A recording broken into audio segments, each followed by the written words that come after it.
Assalamualaikum warahmatullahi wabarakatuh. Saya M. Rakib Jamari dari Pekanbaru, Riau, Indonesia. Sekarang dalam perjalanan saya akan membacakan ayat-ayat Al-Quranul Karim. A'udzu billahi minasy syaithanir rajim. Bismillahirrahmanirrahim.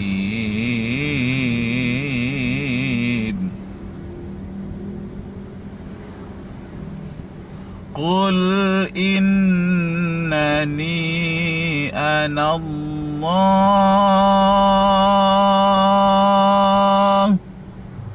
la ilaha illa ana fa'budni wa aqimus salata li dzikri. Sadaqallahul azim. Surat Toha ayat 14. Artinya, katakanlah ya Muhammad, nama Tuhanmu adalah Allah.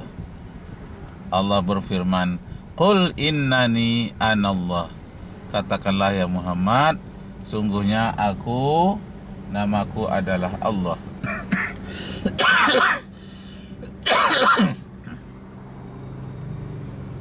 La ilaha illa ana, tidak ada Tuhan lain selain dari aku. Oleh sebab itu beribadahlah kepadaku dan dirikanlah solat untuk mengabdi kepadaku. Jadi Bapak Ibu serta saudara-saudara sekalian, jelaslah ayat Al-Quranul Karim yang menyatakan bahwa Allah memperkenalkan dirinya kepada manusia agar manusia mengabdi kepadanya. Itulah bedanya Tuhan di dalam agama Islam dengan Tuhan di dalam agama Nasrani. Sedangkan dalam agama Nasrani tidak pernah Tuhan mengatakan, Tuhannya mengatakan, namaku adalah Tuhan Isa, namaku adalah Isa, tiada Tuhan selain aku. Oleh sebab itu kalian sembahlah aku, mengabdikanlah ke dia kepadaku. Nabi Isa tidak pernah mengatakan demikian. Nabi Daud juga tidak pernah mengatakan demikian, menyuruh menyembah dia. Nabi Sulaiman juga tidak pernah mengatakan nyuruh menyembah dia. Nah, yang menyuruh menyembah dia hanyalah Allah subhanahu wa ta'ala. Qul innani anallah. Walaupun iblis coba dia ingin mengaku-ngaku Allah, dia katakan kepada Nabi Isa ketika berada di suatu tempat yang tinggi, "Hai Isa, kau lihatlah ke bawah itu ada gedung-gedung yang tinggi. Itu habis, ambillah untukmu, untuk jadi istanamu." Kata Nabi Isa, tidak. Syaratnya satu saja, kau sembah aku walaupun hanya sebentar. Lalu kata Nabi Isa, "Hei iblis, enyahlah engkau dari sini. Aku tidak akan menyembahmu, tapi sembahlah Allah.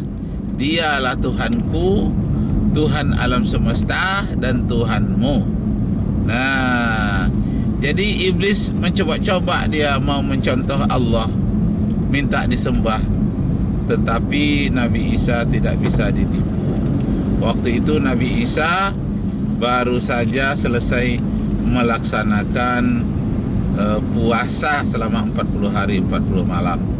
Disebutkan di dalam kitab Matius pasal 2 sampai Matius pasal 4 ayat 2 sampai ayat 28.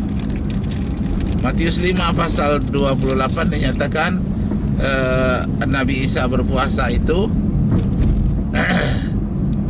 akhirnya disuruh memelihara mata. Seandainya karena mata kananmu kamu berbuat dosa, maka ambillah pedang congkel mata kananmu. Seandainya Karena mata kirimu kamu berbuat dosa, congkel pula lah mata kirimu itu. Lebih baik tubuhmu cacat di dunia daripada tubuhmu utuh tapi dicemplungkan ke dalam neraka di akhirat kelak. Nah, jadi Bapak Ibu serta saudara-saudara sekalian, Allah memperkenalkan dirinya kepada manusia. Katakanlah kepada seluruh manusia di dunia, nama Tuhan kita itu adalah Allah. Tidak ada Tuhan yang lain selain dari aku. Nah, itu dalam surat Toha ayat 14. Seirama dengan kitab Injil yang namanya kitab Yohanes pasal 17 ayat 3, bahwa tiada Tuhan selain Allah dan Nabi Isa utusan Allah. Seirama pula dengan kitab Markus pasal 12 ayat 29. Apakah dia itu hukum yang tertinggi? Hukum yang paling tinggi ialah mengakui tiada Tuhan selain Allah dan Nabi Isa yang diutus. Nah, masih banyak lagi ayat-ayat yang lain. Kalau kita lihat di dalam kitab Perjanjian Lama, kitab Kejadian, bukan kitab Kejadian, kitab Keluaran. Kitab Keluaran pasal 20 ayat 2 sampai ayat 17. Di dalam ayat 34 itu dinyatakan, don't make some idol. Janganlah membuat patung yang menyerupai makhluk di bumi, di bawah bumi, di udara, di bawah udara, di air dan di dalam air. Jangan membuat patung, jangan sujud kepadanya, jangan menyembah kepadanya, patung dalam bentuk apapun. Nah, ini sejalan ini dengan ayat Al-Quran, innamal khamru wal azlamu wal asnamu rijsum min amali syaitan. Asnam itu artinya berhala, patung. Itu adalah atas tuntutan syaitan. Sama dengan minuman keras. Khamar, innamal khamru wal maisiru, sama najisnya dengan judi. Jadi minum khamar, judi, membuat patung, itu sama-sama rijsum min amali syaitan, perbuatan yang najis yang berasal dari bisikan syaitan. Karena itu kita senantiasa setiap hari harus berlindung, mohon perlindungan kepada Allah agar dijauhkan daripada syaitan dengan ucapan a'udzu billahi minasyaitonir rajim. Aku mohon perlindungan kepada Allah dari syaitan yang terkutuk.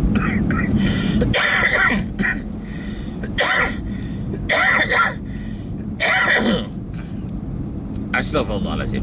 Nah, baiklah Bapak Ibu serta saudara-saudara sekalian, kita memohon perlindungan dari syaitan yang terkutuk. Syaitan itu, syaitan artinya penggoda. Jadi yang menggoda manusia untuk berbuat jelek, ada manusia itu sendiri, namanya sayatinul insi. Ada yang menggoda yang untuk berbuat jelek itu dari jin, namanya sayatinul jinni. Di dalam surat Ali Imran ayat 112 dikatakan, sayatinul jinni wal insi yuhi ba'duhum ala ba'din. Setan-setan dari jenis jin dan manusia saling tolong menolong, saling mengabarkan informasi antara sesama mereka. Nah, jadi mereka bekerja sama di dalam menggoda manusia agar tergelincir. Tapi ingat, Allah telah menyatakan setan, iblis yang menggoda manusia, khususnya iblis, Allah nyatakan, wahai iblis, kalau engkau memang sudah bersumpah ingin menggoda anak cucu keturunan Adam, silahkan kamu goda. Tapi satu yang tidak kuizinkan engkau menggodanya, yakni hambaku yang soleh. Bagaimana kalau aku berhasil juga menggoda hambamu yang soleh? Kata Allah, aku bukakan pintu taubat kepada mereka. Akhirnya mereka terselamatkan juga. Karena ciri-ciri orang soleh itu, begitu dia tersalah, cepat-cepat dia bertobat. Itulah yang sangat merdu di telingaku, yakni orang-orang yang bersalah dia bertaubat sampai menangis terisak-isak. Allah rindu dengan tangisan taubat dari hambanya.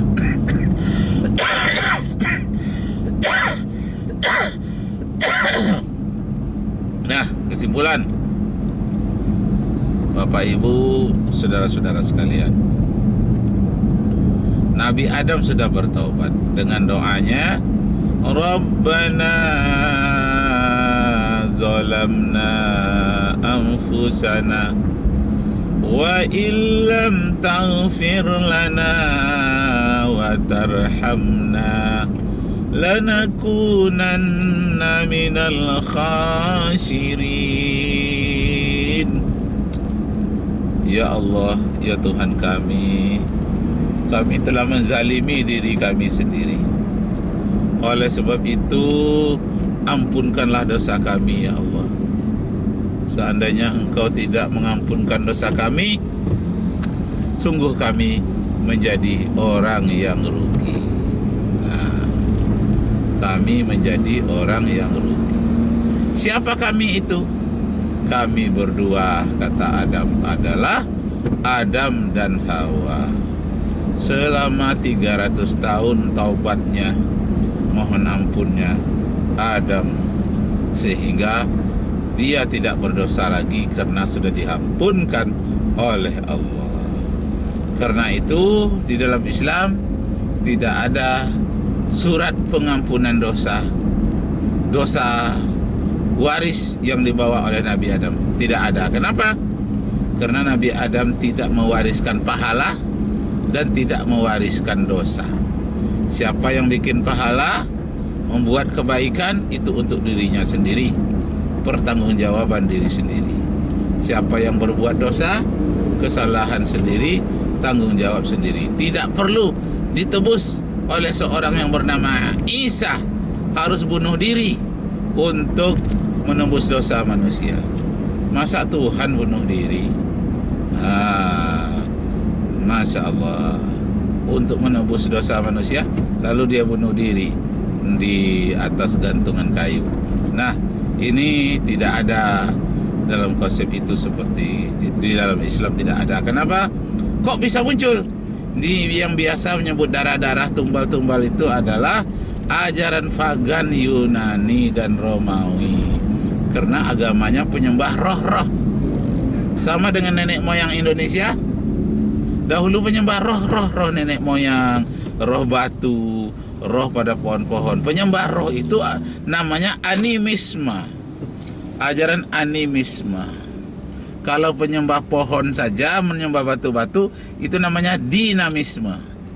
Nah, jadi ajaran agama Romawi yang kemudian diserap oleh ajaran Nasrani atau Kristen, itu memang penyembah roh, anima namanya.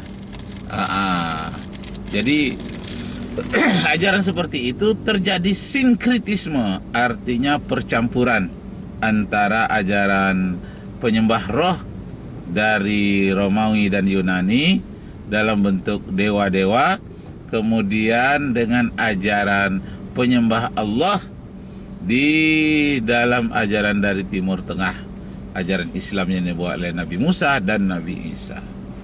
Nah, murid-murid Nabi Isa pun pergi ke Eropa melalui Romawi, melalui di Antioquia. Sehingga di dalam kitab Kisah Para Rasul pasal 11 ayat 25 dikatakan murid Nabi Isa tidak ada yang Kristen. Yang ada Kristen itu hanyalah murid dari Paulus. Maka di dalam kitab Kisah Para Rasul 11 ayat 25 dinyatakan di Antioquia lah murid-murid itu disebut Kristen. Sedangkan Nabi Isa sendiri tidak pernah menyebut muridnya itu Kristen. Nabi Isa menyebut muridnya itu Hawariyun, artinya, atau Ansari atau Nasrani, artinya orang-orang yang menolong agama Allah. Nah, Bapak Ibu saudara sekalian, ajaran tentang tiga Tuhan itu adalah kebiasaan budaya orang India dengan Tuhannya bernama Krishna. Ada orang yang mengatakan kata-kata Kristen itu berasal dari kata Krishna, tetapi itu tidak populer. Itu hanya sebagian ahli perbandingan agama saja. Tidak bolehlah dimasukkan di dalam hati, karena dari ribuan ahli perbandingan agama hanya 2-3 orang saja yang menganalisisnya demikian. Kata Kristen katanya berasal dari kata Krishna. Nah, kemudian Trinitas katanya berasal dari Trimurti, kesatuan tiga dewa.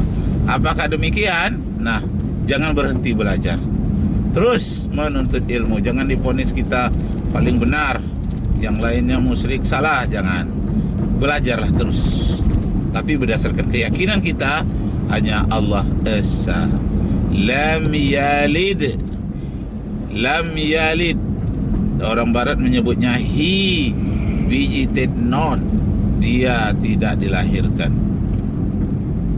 Lam yalid wa lam yulad, and nor is he begotten, tidak pula melahirkan, tidak dilahirkan.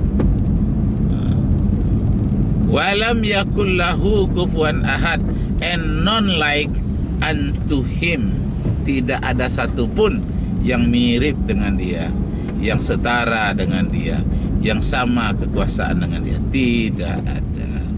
Nah, kalau pada awal ayatnya surat Al-Ikhlas itu dikatakan Bismillahirrahmanirrahim, in the name of Allah, most gracious, most merciful. Qul huwallahu ahad. Tak nak boleh pisang. Tak. Qul huwallahu ahad. Say Allah one and only. Katakanlah kepada seluruh manusia bahwa Allah itu tunggal, esa, one and only, hanya satu saja. Allahus Samad, Allah the eternal absolute. Jadi secara mutlak absolut bahwa Allah itu berkuasa tanpa batas. Sedangkan Nabi Isa kekuasaannya terbatas. Diangkat menjadi rasul umur 30 tahun, kemudian dia hilang atau diangkat ke langit umur 33,5 tahun.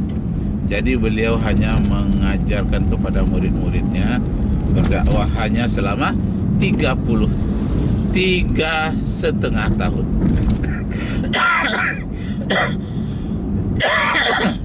Kitab apa yang dibacakannya kepada murid-muridnya Nabi Isa ini? Kitab yang diajarkannya kepada murid-muridnya adalah kitab Taurat, Zabur. Taurat, Zabur, dan Injil. Tetapi karena Injil belum ditulis pada waktu itu, maka dia hanya mengajarkan Taurat dan Zabur. Taurat itu apa? Kitab yang diturunkan kepada Nabi Musa. Misalnya mulai di kitab Kejadian, Ulangan, Bilangan, Imamat, Joshua, sampai kepada Hakim-Hakim, sampai kepada Meliahi.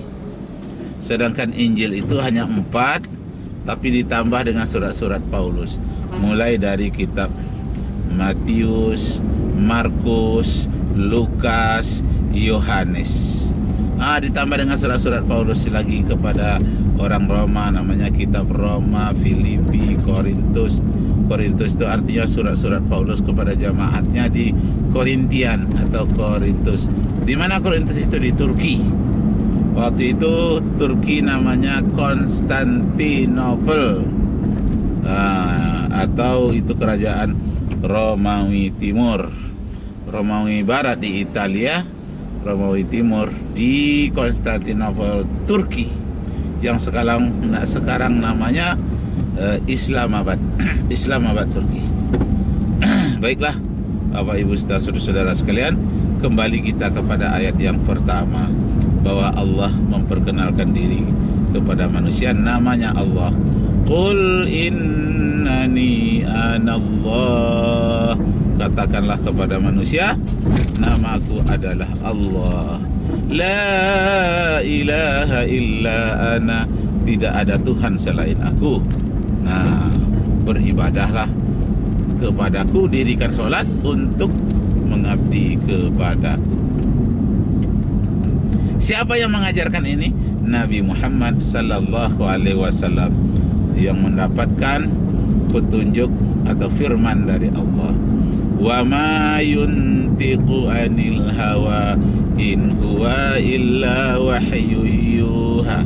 Tidak ada satupun yang diucapkan oleh Muhammad kecuali telah diwahyukan kepadanya. Jadi yang disampaikan oleh Nabi Muhammad sallallahu alaihi wasallam itu hanyalah wahyu. Dia tidak bisa mengada-ngada dan tidak mau, karena beliau ini orang yang jujur, lurus, dan takut akan murka Allah Subhanahu wa taala. Demikianlah Bapak Ibu serta saudara-saudara sekalian, saya cukupkan demikian. Wabillahi taufiq wal hidayah. Wassalamualaikum warahmatullahi wabarakatuh. Ya. Baiklah Bapak Ibu saudara sekalian, saya ini sekarang berada di Jalan Pasir Putih, Kabupaten Kampar, perbatasan Kabupaten Kampar dengan Kota Pekanbaru, menuju ke arah Kabupaten Pelalawan. Desa ini ada Desa Pangkalan, masih Kabupaten Kampar, menuju ke Simpang Beringin, itu sudah masuk Kabupaten Pelalawan. Ya, sampai ketemu lagi. Sekali lagi, assalamualaikum warahmatullahi wabarakatuh.